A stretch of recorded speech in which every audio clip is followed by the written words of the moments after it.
우리 한번 좌우 앞뒤에 계신 분에게 우리 이렇게 인사하겠습니다. 사랑하고 축복합니다. 사랑하고 축복합니다. 한 번 더 사랑하고 축복합니다. 사랑하고 축복합니다. 예, 날씨가 많이 추워졌습니다. 하여튼 건강 조심하셔야 됩니다. 이제 25일이 성탄절이죠. 성탄이라고 한다는 것은 과거에 성인이라든지 임금이 태어난 날을 성탄 이렇게 말하거든요. 어떻게 보면은 물론 예수님이 하나님이신 그분이 인간의 몸을 입고 이 땅에 태어났지만 성인은 아니죠. 물론 성인 4대 성인 중에 한 명으로 우리가 이제 배우게 되는데요. 사실 성인인과 동시에 하나님이시죠. 인간이기 때문에 성탄 할 때에 어떤 성인이나 임금이 태어난 날들을 우리는 성탄이라 이렇게 말하는데 그거를 이제 교회에서 많이 쓰죠. 예수님이 땅에 오신 날을 우리는 성탄절이다 그렇게 생각하는데 우리는 이 땅에 임금으로 태어나는 사람은 없습니다. 그리고 왕으로 태어나는 사람도 없고 대통령으로 태어나는 사람도 없습니다. 이렇게 살다 보니까 임금이 되고 왕이 되고 뭐 대통령이 되기도 하는데 바로 예수님은 태어날 때부터 이미 만왕의 왕으로 만주의 주로 태어나셨고 그 예수님께서 이 땅에 하나님으로 오신 이유가 있다는 겁니다. 물론 제가 성탄절 날 금요일 날 또 설교를 하겠습니다만은 그 예수님께서 오신 그 성탄이 우리 가정과 어떤 관련이 있는가? 지금 코로나19 때문에 경제적으로 많이 어려우니까 부부 간에도 그리고 이제 자녀와 부모 간에도 이렇게 많은 갈등이 생기고 그렇잖아요. 추우면은 사람이 자기도 모르게 짜증이 나온다는 것처럼 경제적으로 얼어붙으면 나도 모르게 짜증이 나는 것입니다. 그래서 가정들이 다 힘들어하고 또 뭐 소상공인들은 말할 것도 없고 기업인들도 참 어찌해야 될지 모르는 그런 일들이 많이 일어납니다. 우리 주인도 어제 전화 와서 목사님 죽을 지경입니다. 그렇게 얘기를 하거든요. 우리가 생각할 때는 이 건물 가지고 뭐 새 나오면 아주 풍족하게 쓸 것 같지만 목사님 참 죽을 지경이라고 그렇게 얘기를 죽는 소리를 저에게 해요. 그러면 저는 어떻게 하라고? 예, 목사님 많이 힘드시죠? 뭐 모르는 바가 아닌데 참 저도 죽을 지경이라고 이렇게 계속 얘기하는 것을 들었습니다. 우리가 보기보다도 실제 삶을 보면 저분은 저런 건물을 가지고 있는데 무슨 뭐 죽는 소리 하는가 이렇게 생각할 수 있지만 나름대로 또 들어가 보면 그분 나름대로 또 힘든 게 있거든요. 힘든 게 있고 그래서 제가 작년에 2019년도에 스스로 극단적인 선택을 한 스스로 목숨을 끊은 사람들이 13,799명이에요. 어마어마한 사람이 목숨을 끊은 거예요. 아마 2020년도는 통계가 아직 좀 남아있기 때문에 통계가 안 나왔습니다만은 올해는 아마 더 많은 사람들이 스스로 극단적인 선택을 한 것 같습니다. 2018년도 대비해서 0.9%가 증가를 했습니다. 스스로 목숨을 끊는 사람이 계속 늘어나는 거예요. 인구는 줄는데 스스로 목숨을 끊는 사람은 많아지는 거예요. 왜 그렇겠습니까? 그만큼 살기가 힘들다는 거예요. 우리의 삶이 차라리 살아가는 것보다는 죽는 것이 좋겠다 해서 그분들은 그런 극단적인 선택하지 말아야 될 선택을 한단 말이에요. 지금은 살아가고 있지만 나의 삶은 참 죽기보다도 더 힘든 삶을 살아가고 있다. 그런 사람들이 왜 없겠어요? 뭐 살아가니까 다 살만해서 살아가는 게 아니고 죽을 만큼 힘들어도 죽지 못해서 살아가는 사람도 많다는 거죠. 그리고 작년에 혼인신고, 물론 동거하는 사람들은 제외하고 정식으로 혼인신고를 한 사람들이 몇 상인고 하면 23만 9,200건이 결혼했대요. 자, 이렇게 결혼하면 결혼할 때 잘 살자고, 행복하게 살자고, 사랑하면서 살자고, 서로 위해주고 격려하고 힘을 주면서 살자고 그렇게 결혼을 한 거 아니겠어요? 계속 한 번, 두 번 이렇게 일주일에 뭐 한 번 만나니까 만남이 또 아쉽고 그래서 우리 이렇게 아쉽게 만나느니 차라리 같이 매일 한 집에 살자. 그래서 결혼하는 거잖아요. 그래서 당신 없어 못 살아 하다가 좀 살아보니까 당신 때문에 못 살아. 이렇게 된다고 그러잖아요. 그렇게 되니까 이제는 당신 때문에 못 살아. 당신 없으면 못 살아 했는데 이제는 당신 때문에 못 살겠다. 그럼 어떻게 돼요? 뭐 당신도 내 얼굴 보기 싫고 나도 당신 보기 싫으니까 그러면 우리가 원상태로 돌아가야. 그래서 가슴 아프게 별 2개를 그리고 헤어지는 거예요. 저는 이혼한 사람들의 마음을 이해해 보려고 노력합니다. 얼마나 힘들었습니다. 그렇게 서로 큰 살을 찢는 고통을 감내했으라도 그게 나누어질까? 우리는 지금 이렇게 서로 결혼했다가 나뉘어진 사람들이 주위에 너무 많아요. 이런 얘기를 하기가 굉장히 조심스럽습니다. 좀 참지, 좀 견디지. 이렇게 우리는 하기 좋은 얘기를 하지만 실제 당사자들의 얘기를 들어보면 참 이게 나라도 못 살겠다. 이런 사람들. 그래서 23만 9,200건이 이제 혼인을 했는데 얼마가 헤어졌는가? 11만 800건이 헤어져 버렸어요. 오히려 혼인은 7.2% 감소를 했어요.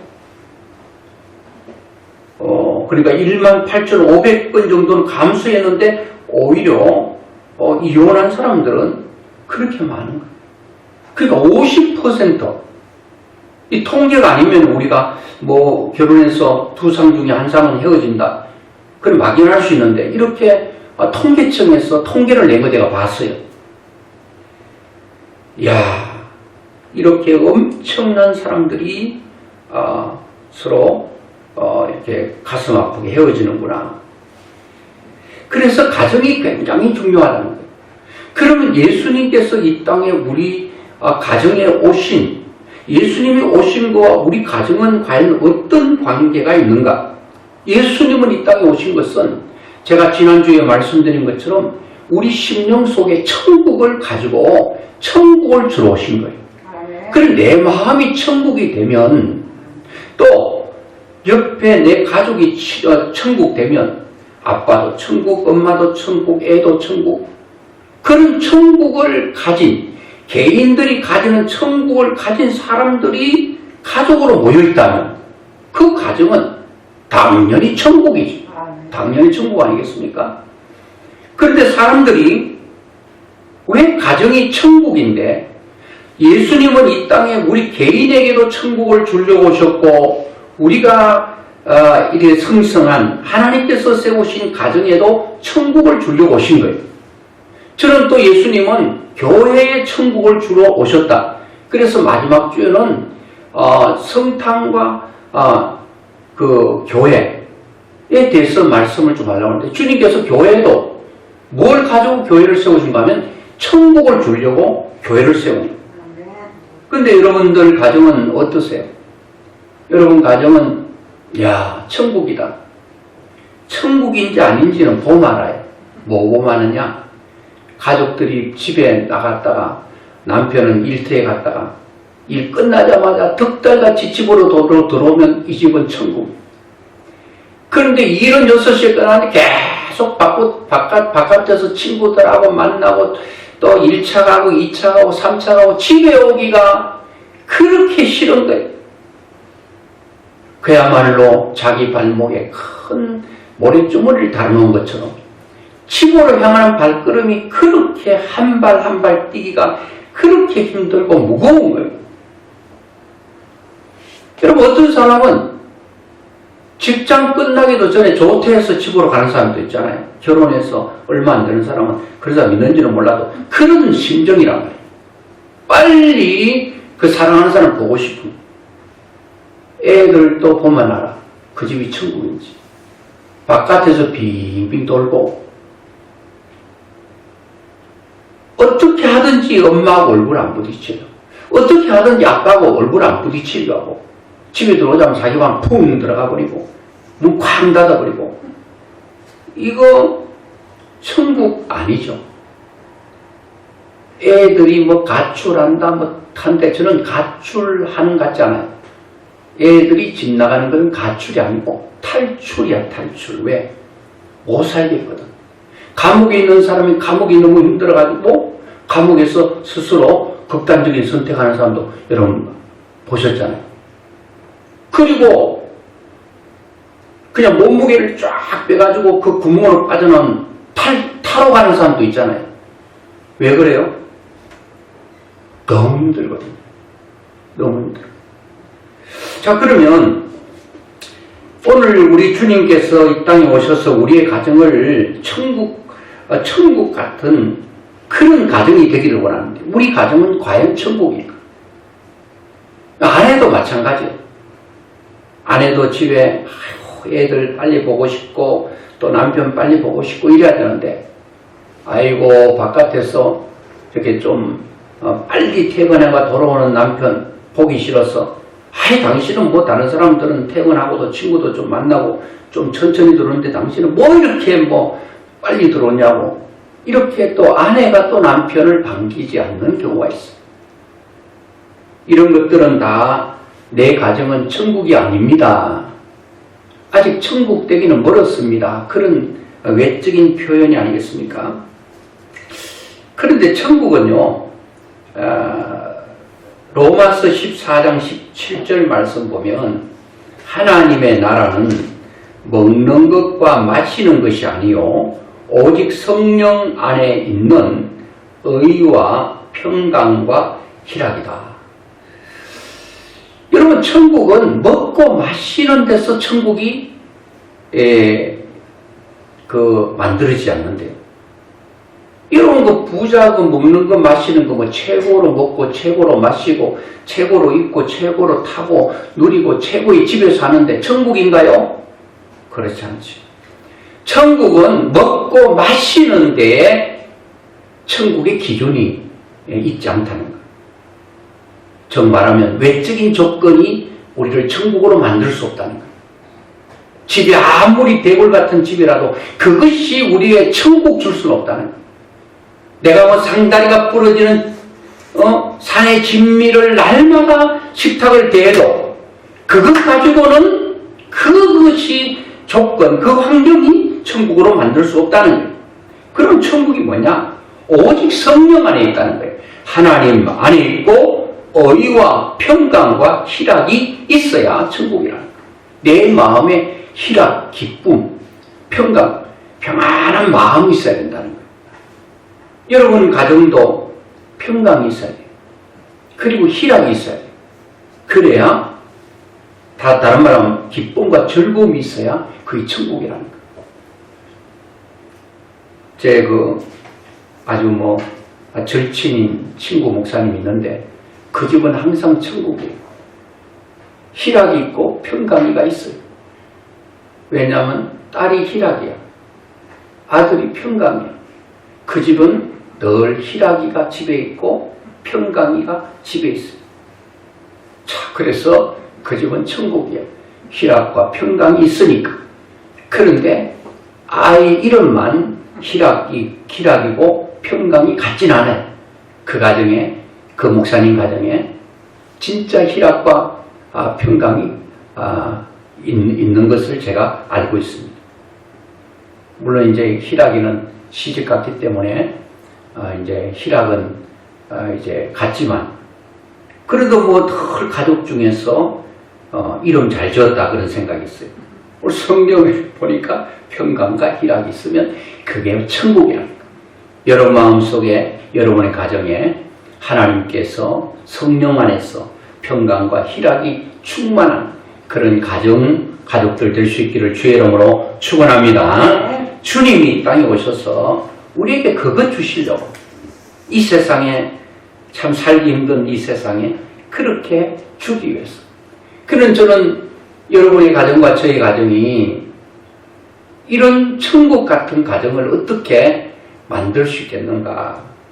이런 천국 같은 가정은 어떤 가정인가? 오늘 본문에 나오고 있습니다.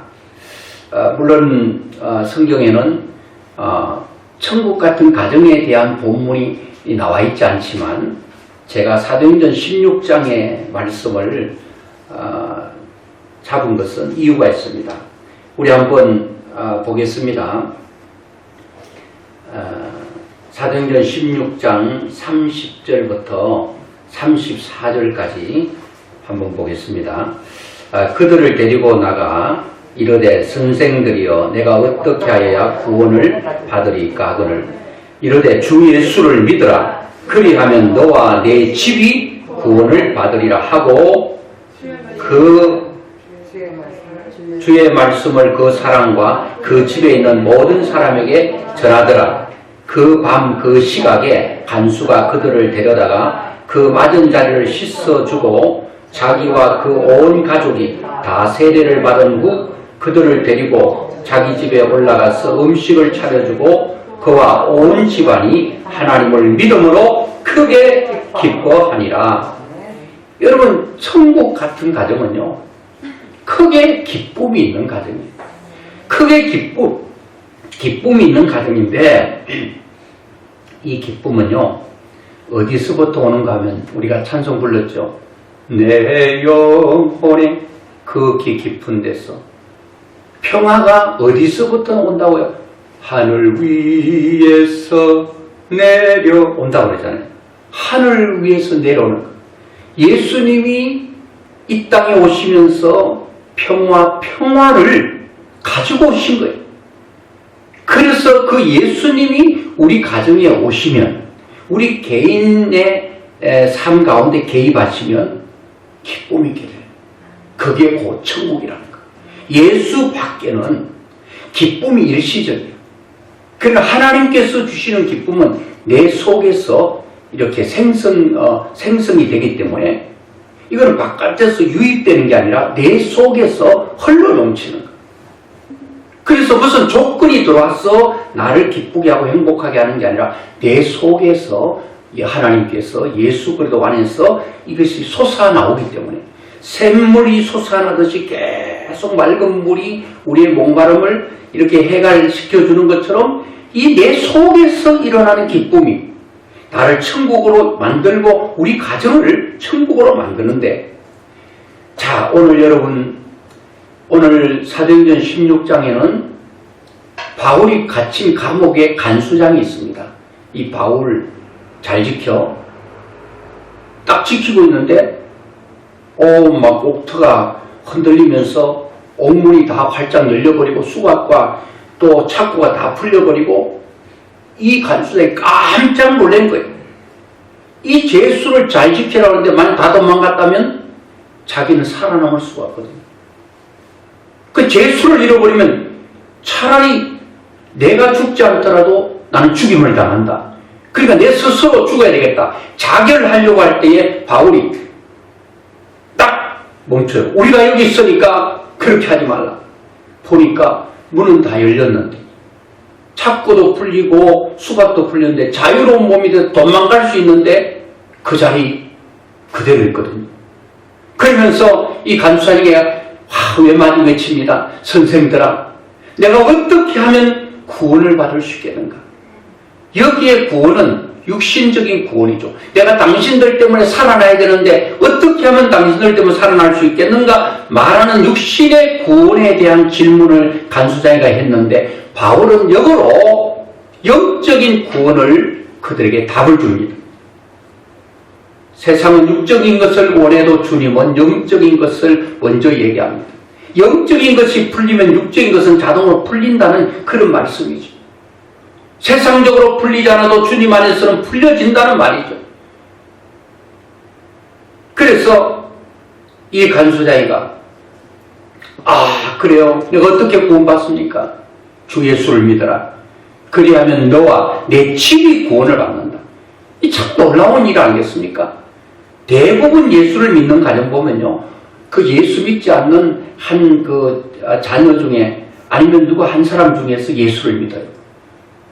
왕창 같이 예수 믿는 그런 특별한 케이스도 있습니다. 또 모태신앙이기 때문에 태어날 때부터 참 복받은 자로 태어나서 모태신앙자로 태어나고 자연스럽게 하나님을 믿게 되고 이렇게 되는 복받은 케이스도 있지만, 예수 믿지 않는 가정에 한 사람이 예수를 믿어서 온 가족이 복음화되는 경우가 많습니다. 그래서 하나님은 한 사람을 선택해서 그 선택받은 사람을 통해 그 가정의 선교사로 보내서 한 사람 두 사람 다 예수 믿게 되는 이런 역사가 있단 말이에요. 자, 간수장은 어떻게 했어요? 죽으려고 했다니까요. 그만큼 무섭고 힘들었는데 복음 듣고 이랬더니 자기뿐만 아니라 온 가족들이 기쁨이 충만하더라. 그와 온 집안이 하나님을 믿음으로 크게 기뻐하더라. 오늘 여러분, 가장 행복한 가정, 천국 같은 가정은 온 가족이 다 예수를 믿어야 될 줄로 믿습니다. 요즘 가정은요, 하나님이 우리 가정에 주인으로 계셔야 되거든요. 왕으로 계셔야 되거든요. 어때요? 여러분 집에는 남편이 왕이야. 남편이 막 소리 지르고 남편이 왕이야. 그런 가정 천국 안 돼요. 어떤 가정은요, 남편은 또 깨갱해. 아내 목소리에. 지금 여성상이라고 그러잖아요. 남편들이 그냥 기죽은 남편들이 많아요. 고개 숙인 남편들이 많아요. 왜? 아내가 너무 강해. 사실은 능력이 남편보다 아내가 더 있을 수 있어요. 경제력도 아내가 돈 더 많이 벌어올 수 있어요. 더 많이 배웠을 수도 있어요. 남편보다 더 건강할 수가 있어요. 그거 부인하는 거 아니에요. 내가 남편보다 모든 것들이 월등해도 그 가정에 왕은 아내가 돼도 안 되고 남편이 돼도 안 되고, 어떤 집은 애들이 왕이에요. 애들이 얘기하면 벌벌 떨어. 엄마도 떨고 아빠도 떨고. 세상이 이렇게 됐습니다. 자, 가정에는 누구 개인이 왕이 되면 그 가정은 천국이 안 돼요. 오직 우리 집의 주인은 바로 예수 그리스도. 하나님이 우리 가정의 왕으로 우리 가정에 개입하시면 우리 가정이 완전히 기쁨과 즐거움으로 충만해지게 될 줄 믿습니다. 아직도 여러분 가정 중에 다 복음 안 됐다면 오늘부터 기도를 집중해야 됩니다. 하나님께서 마음을 움직여 주셔야죠. 내 힘으로 안 됩니다. 먼저 기도를 많이 하고 난 후에 그 다음에 뭘 해야 됩니까? 자꾸 복음을 들을 수 있도록 기회를 줘야 된다는 거. 자꾸 기회를 만들어야 돼요. 이번 성탄절도 온 식구들이 안 믿는 한 사람을 위해서 막 잘해주는 거예요. 막 그냥 부담이 될 만큼 왜 이렇게 잘해주지? 부담을 느낄 정도로 이렇게 잘해주지 왜? 나는 이렇게 잘 대우받을 일을 하지 않았는데, 그런 부담을 가지고 있을 때에 이제 나도 한번 요청하는 거죠. 이번 25일은 부활절인데 한번 가자. 무슨 추수감사절에 가자. 새해니까 가자. 어떤 구실을 만들어서 그를 인도하는. 여러분 오늘 또 말씀 보니까 이 간수사이가 많이 맞고 온몸에 그냥 상처고 피투성이잖아요. 간수사이가 자기가 바울 때문에 구원을 받았으니까, 죽을 자리에서 안 죽었으니까 이분들에 대한 보답하기 위해서 바울을 자기 집으로 인도해서 식사를 대접하고 복음을 들었어요. 복음.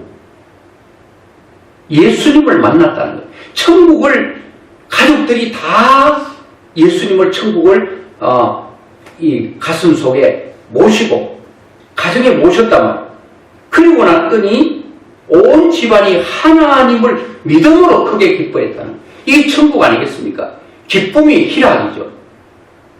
평강이 넘치는 간수장의 집이 금방 그냥 천국이 돼버린 거예요. 천국이.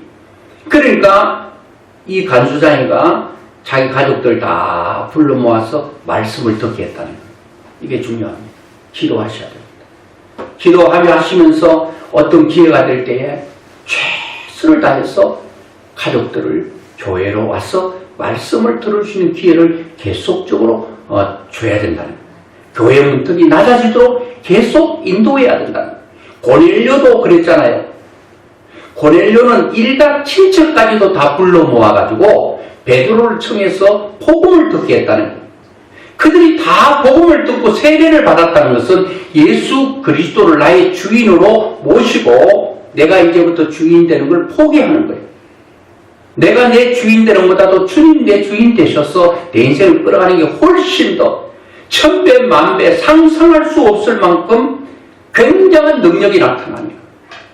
여러분, 주님이 여러분의 개인들의 삶을 여러분 이끌어가면 애들 뭐 공부 잘하고 못하고 잘한다고 다 잘 되는 거 아니에요? 뭐 어릴 때는 뭐 그냥 집도 나가기도 하고 사고 치기도 하고 그렇다고 해서 걔가 잘못되느냐? 그렇지 않아요. 하나님 안에 붙들려 있는 자는요, 하나님께서 어떤 방법으로도 그들을 다 사용하셔요. 그런데 하나님의 품 안에 in Christ Jesus, 예수 그리스도 안, in God, 하나님 안에 있으면 하나님이 다 책임져 주세요. 걱정할 거 없어요. 예수 밖에 있는 게 문제죠. 자, 그래서 오늘 우리의 가정이 다 예수 믿도록 기도해야 됩니다. 그리고 복음을 들을 수 있도록 계속 기회를 여러분들이 만들어서 그들을 하나님 앞으로 인도를 해야 된다는 겁니다. 그 두 번째는 보니까 어떤 가정이 천국인고 하면 바로 그 예배가 있는 가정. 이제 코로나 때문에 이제 큰 교회도 20명 미만으로 제한시켰잖아요. 3단계 되면 더 어려워진다는데 그냥 예배를 계속 우리는 드려야 되는 거예요. 이렇게 될 때 우리는 가정에서도 아무도 같이 예배 드릴 사람 없으면 아내 혼자 예배를 드리고 또 애들 있으면 애들도 참여시키고 이렇게 해서 또 부부가 되면 같이 함께 예배 드리고 이렇게 예배가 있는 가정, 이런 가정이 행복한 가정. 예배 드리면서 자녀의 어떤 고충도 듣고 또 뭐 부모가 또 힘들어하면 자녀들이 함께 또 엄마를 위해서 기도하고 아빠를 위해 기도하고 또 자녀를 위해서 함께 말씀을 나누고 함께 손잡고 기도하는, 여러분 생각해 보세요. 얼마나 아름답습니까? 여러분 천국도요, 천국도 우리가 가면 뭔가 하면 예배가 있는 곳이 천국이에요. 다른 건 다 사라져도 하나님을 영원히 찬송하고 영원히 영광을 돌리는 그 현장이 천국이에요. 천국은 다른 건 사라져도 예배는 살아있는 거예요. 한번 볼까요? 계시록 7장 9절부터 우리가 한번 보도록 하겠습니다.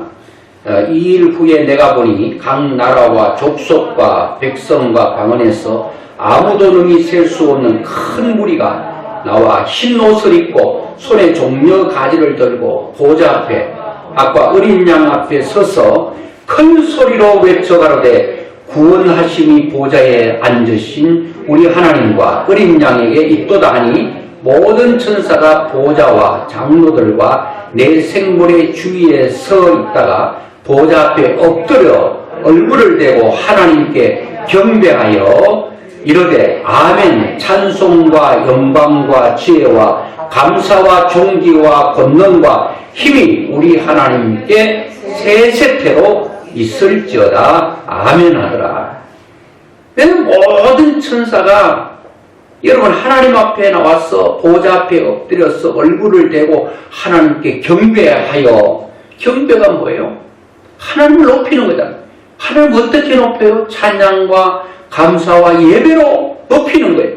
그러면서 이르되 아멘, 찬송과 영광과 지혜와 감사와 존귀와 권능과 힘이 우리 하나님께 세세토록 있을지어다. 아멘. 세세토록 있는 것이 바로 예배입니다. 여러분의 가정에도 이런 찬양과 감사와 이런 놀라운 그 기도가 있고 하나님을 세세토록 찬송할 수 있다면 그 가정이 바로 어떤 가정인가 하면 바로 천국 같은 가정 아니겠습니까? 여러분의 가정이 찬송과 예배가 있고 하나님께 영광을 돌리는 귀한 가정 될 수 있기를 주의 이름으로 축원합니다. 그리고 여러분이 천국 같은 이 가정, 참 우리 가정은 천국이야. 볼 때에 이 아내가 남편을 대할 때 또 어떻게 대하는 것이 바로 천국인가? 그거는 보면 이 아내가 남편을 주님 대하듯, 조금 전에 말씀드렸잖아요. 아내가 남편보다 모든 면에서 월등할 수 있어요. 그렇잖아요. 남편은 이제 초등학교 졸업인데 아내는 대학원까지 나오고 박사일 수 있어요. 남편은 수입이 아주 딸랑딸랑인데 아내는 수입이 아주 뭉텅뭉텅 이렇게 벌어와요. 그렇다고 수입으로 힘을 쓰려고 하면 되겠습니까? 남편을 무시하면 되겠습니까? 남편을 남편으로 대우하는 거예요. 무슨 일이 있으면 남편과 상의하고 자기가 주도적으로 무슨 결정할 때도 남편에게 절대로 얘기하지 않고 그냥 하면 되겠습니까? 그냥 힘없다고 능력 없다고 얘기 좀 붙이려고 하면 저리 가라고 그냥 애들 앞에서 무시해버리고, 그러면 이 남편은 어떤 한쪽 구석에 처박혀가지고 꼬다는 보리자루처럼 내 인생 신체를 한탄하면서, 그런 가정이 어떻게 행복할 수 있겠습니까? 이 가족은요 참 놀라운 거예요. 가족은 4명이 모였던 10명이 모였던 한 몸으로 돼 있어요. 내 몸이 찢기면 아픔을 느끼는 것처럼 가족은 다 기뻐야 기뻐요. 다 기뻐요. 그래서 이 남편을 남편으로 대우해 주는 거예요. 자, 성경에도 말씀하고 있습니다. 그래서 남존여비를 말하려고 하는 게 아니에요. 이 질서를 말하고 있는 거거든요. 남편하고 아내가 다 주도적으로 해도 상의할 수 있잖아요. 이건 어떻게 할까요? 그러면 얼마나 남편이 기가 살겠어요. 우리 아내는 참 나에게 기를 살려주네. 아무리 바깥에서 다 인정받아도요, 아내가 인정 안 해주면 남편은 기가 안 삽니다. 바깥에 기가 완전히 다 꺾여도 집에 와서 아내 한 사람이 인정해주면요, 살만 납니다. 살만 나요. 저는 요즘 우리 아내가 나에게 너무 그냥 지나치다 할 정도로 잘해줬어요. 막 미안하고 무섭다니까요. 예. 자신을 위해서는 거의 안 해요. 내가 당이 오고부터 그런지 전에는 여름에 더위는 조금 견디기 힘들었는데 겨울은 아무리 추워도 영하 아무리 내려가도 이렇게 괜찮았는데 요즘은요 손발이 그렇게 시려요. 그리고 바깥에 나갔다 들어가 내 손 만지면 얼음을 만지는 것 같아요. 다른 사람은 악수도 못하겠어. 근데 그래도 참 괜찮은 거, 요즘 악수를 안 하잖아요. 주먹으로. 이 사람 그래서 주먹을 하는 거 별로 안 좋다. 주먹 싸움 아니냐. 그래서 이제 주먹을 안 하고 이제 이걸로 하죠. 이걸로. 안녕하세요. 이걸로. 그러니까 이제 겨울에 손 안 잡아도 되는데, 지금 악수를 하면 상대방이 깜짝 놀래버릴 것 같아요. 손이 너무 시리니까. 발도 엄청 시리니까. 그러니까 그런 걸 흘렸는데 알지 못할 때 또 발도 안 시러운 거, 손도 안 시럽게 하려고 그냥 너무 그냥 그렇게 하니까 그 미안한 거 있잖아요. 내가 잘해준 것도 없는데 이렇게 신경 써주니까 이런 것들이요, 이 남편의 어떤 기를 살려주는 거 아니겠어요? 엄청난 걸 해야 되는 게 아니라 말 한마디, 당신은 우리 집의 남편이야. 남편의 존재를 아내가 인정해 주는 거, 그건 중요하지 않습니까? 남편이 남편으로 존재가 없어지면 아내의 존재가 두각되면 내가 행복할 것 같지만 행복하지 않아요. 남편이 어디 구석에 찌그러져 앉아 있는데 그거 보는 아내가 기분 좋을 수 있겠습니까? 다 좋아야 되는 거예요. 다 좋아야 됩니다. 그러면 아내는 남편을 주님 대하듯, 우리 성경에 한번 보겠습니다. 시작. 에베소서 5장 22절에 아내들이여 자기 남편에게 복종하기를 죽게 하듯 하라. 이는 남편이 아내의 머리됨이 그리스도께서 교회의 머리됨과 같음이니 그가 바로 몸의 구주시니라. 그러니까 아내들이여 자기 남편에게 복종하기를 죽게 하더라. 남편을 주님 대하듯 하라는 거예요. 그러면 남편은 아내를 어떻게 대우해야 된다고요? 남편만 대우받으려고 하는 게 아니라 25절에 보니까 남편들아 아내 사랑하기를 그리스도께서 교회를 사랑하시고 그 교회를 위하여 자신을 주신 같이 하라. 남편들은 아내 사랑하기를 그리스도께서 교회를 사랑하시고 그 교회를 위하여 자기를 준 것처럼, 그러니까 남편은 아내를 위해 존재하는 몸이에요. 또 아내는 남편을 위해 존재하는 몸이에요. 서로가 서로를 위해 존재하는, 그가 원하는 것들을 해줘야 돼요. 그래서 집에서는 가장 중요한 존재가요, 남편이기도 하지만 아내입니다. 아내. 그래서 아내를 우리는 안해 이렇게 말합니다. 집 안에 해라고 말합니다. 여러분 집에 보세요. 가만히 생각해 보세요. 엄마가 슬퍼하면요 다 슬픕니다. 애들도 슬프고 남편도 슬프고, 엄마가 막 밝으면요 가정이 다 밝아요. 왜요? 아내가 집안에 해기 때문에 그렇습니다. 우리 집도 보면 정남향이 아니기 때문에 햇빛은, 해는 떴어요. 햇빛은 들어와야 되는데 아침에는 바로 들어오잖아요. 정남향인 집들은 해가 뜨자마자 그 해에 직접적인 영향을 받아요. 그리고 집안이 밝아요. 근데 우리는 오후가 되면 이제 그 빛의 영향을 받아서 밝아지는데요. 자, 맞습니다. 아내는 그 집의 해입니다. 아내가 기뻐야 돼요. 그래서 아내가 눈물 흘리게 만들면 안 된다는, 자식들도 엄마 눈에 눈물 흐르게 하면 안 된다는, 남편도 아내에게 눈물 흘리게 만들면 안 된다는. 때로 어떤 분이요 너무너무 힘들어가지고 자식에게 치고 남편에게 치고 살고 싶지 않아가지고, 그래서 어디 말할 데도 없고, 그래서요 그 집이 국립묘지 가까이 있었는가 봐요. 국립묘지를 찾아갔대요. 찾아가서 아무 묘나 붙들고 너무 울었대요. 대성통곡했대요. 그 첫째는 그런 걸 의식하지 않았는데 그 몇 분 울다가 보니까 거기 참배객들이 있잖아요. 그런 사람 지나가면서 굉장히 안타깝게 보는 거예요.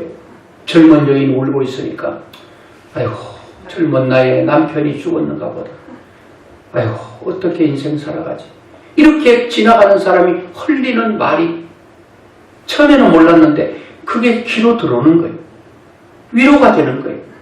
아무도 내 마음 찢기고 상한 마음을 이렇게 감싸주고 이렇게 더듬어 줄 수 있는 사람이 없는데, 만져줄 사람이 없는데, 나와 아무 상관이 없는 사람이 지나가면서 나를 위로하는 말을 던지는 것.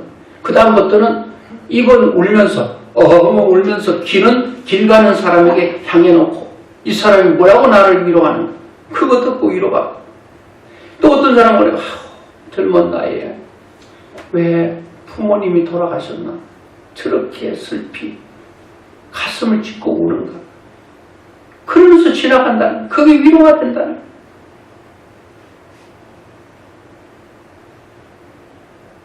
집에서 상처받은, 상처 준 사람이 용서를 구할 때 상처가 치유가 됩니다. 외적인 다른 사람이 상처 치유할 수 있지만 그거는 상처가 온전히 치유되지 않을 것 같아요. 또 상처를 내니까 상처 내는 근본적인 것을 치료해 줘야 됩니다. 그리고 어떤 사람하고 우니까요, 와가지고요, 아이고 울지 마세요. 인생은 살다 보면 울 일도 있고 힘든 일도 있겠지만 내가 뭐 당신 그 사정을 모르겠습니다만은 이렇게 울면 탈진되니까 음료수도 주고 그걸 마시면서 위로를 받았다 있잖아요. 여러분, 하나님은 우리에게 여러분의 가정이 천국이 되기를 원하고 내가 천국을 너에게 주려고 가져왔다 그렇게 말합니다. 마지막으로 여러분, 천국 같은 가정은 많이 있지만 제가 볼 때는 성경에도 말하기를 자기가 맡겨진 그 자리에서 자기 일을 충실히 감당하는 가정, 그런 가정이 천국을 형성하는데 많은 도움이 된다. 남편은 어떻게 보면 가정 경제 살림을 책임져야 되는데 저는 이런 부분에서는 자신 있게 말할 수 없어요. 저도 결혼하기 전에는 아내가 있으면 아내 무슨 일을 하더라도 이런 경제적인 걸 책임져야 된다고 제가 생각했고, 이런 경제적인 책임을 질 수 없다면 결혼을 하지 말아야 된다고 생각을 했습니다. 그리고 자녀가 있으면 자녀가 원하는 만큼은 아니더라도 부족하지 않을 정도는 해야 그것이 가장이고 남편이다. 그래서 사내 남자를 보면 그 밭전자도 될 수 있고 아니면 입구자의 열실입니다. 10사람이 입을 먹여 살릴 수 있는 밑에 힘력자잖아요. 10사람의 입을 먹여 살릴 수 있어야 그게 진정 남자다. 그런 말인데. 뭐 가족들 요즘 뭐 결혼하면은 뭐 2명, 3명 자녀의 아내까지 5명이에요. 5명의 경제도 책임지지 못한다면 남자로서 부끄러운 거거든요. 저는 목회를 하면서 그런 부분이 상당히 나를 무겁게 하는 거예요. 나를 힘들게 하는 거죠. 자, 남편은 남편으로서의 책임을 감당하는 거예요. 아내는 늘 가족들을 돌보는 그 해와 같은 자리에 늘 있어야 됩니다. 엄마가 해기 때문에 해가 떨어져 버리면 어두움이 깔리고 추워지고 가정이 바로 이렇게 힘들어지는 거예요. 그리고 자녀들을 자기 자리에서 부모님 걱정하지 않도록 최선을 다해서 자기의 삶을 살아내는 거예요. 그렇게 될 때에 그 가정은 행복한 거예요. 그런데 자녀들도 또 남편과 아내도 내 힘으로 안 되는 일이 많아요. 근데 믿음의 사람은 하나님이 도와주시면 되는 거예요. 하나님께서 함께하면 된단 말이에요. 지금은 안 돼도 끝까지 나에게 가진 그 희망과 꿈을 저버리지 않고 그 비전을 붙들고 있으면 때가 되면 이루신단 말이에요. 여러분, 자녀를 향한 그 꿈을 여러분들은 꿈을 꾸고 부모는 기도하고 그들이 하나님께서 길을 열어주실 수 있도록, 내가 무엇을 애쓰고 힘쓴다고 되는 게 아니라 하나님께서 해주셔야 된다는 거예요. 마지막으로 성경 구절 하나 읽어드리고 말씀 맺으려고 합니다. 2구절만 보겠습니다. 디모데전서 5장 18절을 같이 한번 보겠습니다. 시작. 성경에 일렀으되 곡식을 밟아 뜨는 소의 입에 망을 씌우지 말라 하였고 또 일꾼이 그 삭슬 받는 것은 마땅하다 하였느니라. 자, 성경에도 곡식을 밟아 뜨는 소의 입에 망을 씌우지 말래. 이것은 일하는 소는 먹을 것을 가지고 있다는 거예요. 오늘 열심히 일하는 자는 하나님께서 우리 입에 망을 씌우지 않겠다는 거예요. 먹을 것 주겠다는 거예요. 일꾼이 그 삭슬 받는 것은 마땅하다. 일꾼으로서 살아야 된다는 거예요. 일을 해야 된다는 거예요. 얼마나 심하게 바울이 말한지 아세요? 일하기 싫거든 먹지도 말라. 그 말은 일하기 싫거든 죽어라 그런 얘기잖아요. 안 먹으면 죽으니까. 일하기 싫거든 먹지 마. 일하기 싫거든 죽어라 그런 얘기. 자, 성경 구절 오늘 전체를 아우르는 성경 구절 하나 말씀드리고 말씀해 줬는데요. 잠언 4장 23절입니다. 같이 시작. 모든 지킬 만한 것 중에 더욱 내 마음을 지키라. 생명의 근원이 이에서 남이니라. 아멘. 여러분, 우리가 딴 것보다 마음을 지키셔야 됩니다. 남편은 남편으로서 마음을 지키고, 아내는 아내로서의 마음을 지키고, 자식은 자식으로서의 마음을 지키셔야 됩니다. 다른 것보다도 이 마음이 무너져 버리면 안 됩니다. 마음을 지키는 것은 내가 성을 빼앗는 큰 용사보다도 마음을 지키는 자가 더 대단한 용사가 되는 겁니다. 여러분 세계를 다 정복하고 모든 성을 다 빼앗아도 마음이 무너지면 그 인생은 무너진 인생이 되는 거예요. 그리고 우리의 마음을 무너뜨리는 악한 존재가 있습니다. 사단은 엄마의 자리를 무너뜨리려고 합니다. 가정이 가정되지 못하게 무너뜨리려고 합니다. 교회가 교회되지 못하게 무너뜨리려고 합니다. 그래서 수많은 가정과 개인과 교회가 무너집니다. 그 속에 보면 한 사람이 자기 마음을 지키지 못하기 때문에 한 사람이 무너짐으로 가정이 도미노처럼 무너지는, 한 교회에 한 사람이 무너짐으로 교회가 도미노처럼 교회가 무너지는 경우가 많습니다. 한 사람 한 사람이 자기 마음을 잘 붙들고 지키고 있으면 여러분이 사는 것은 당연하거니와 여러분과 함께 속해 있는 가정의 공동체가 가정이, 여러분이 속해 있는 교회가 뜨면 교회가 여러분 한 사람을 통해서 굳건한 반석 위에 세워진다는 사실을 기억해야 됩니다. 나 하나 무너지는 것으로 끝나는 게 아니에요.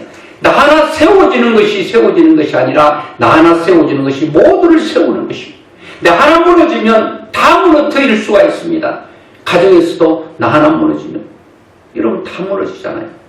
그래서 하나님은 주님이 이 땅에 오실 때 우리 가정에 천국 가지고 오셨어요.